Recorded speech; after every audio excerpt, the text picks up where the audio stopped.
So obviously when you thinking about doing this move versus actually, okay, this is going to happen. Talk to me about the fears that you had. I mean, I know I had some very specific fears but what were yours? What was going through your mind? Yeah, I'll be curious to hear about yours. But I mean, I think like a lot of advisors that have been at a particular place for a very long time and had clients, some of your clients have obviously been there the entire time you've been there. It was fear that they weren't going to want to come with us, that their allegiance was maybe to the firm rather than to us. So that became the overwhelming fear.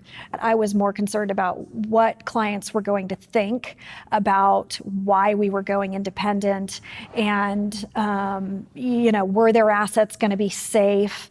Was there some way for us to make our own statements and fudge our performance, or somehow mess with their financial documents, and trying to reassure them of those really kind of more basic things. Yeah. And that turned out not to be anything that we needed to worry about. I mean, we brought virtually all of the clients that we asked to came with us, and they were excited and enthusiastic and supportive, and to a degree that I would never have guessed. So, and I had kind of heard that, but it really actually played out that way.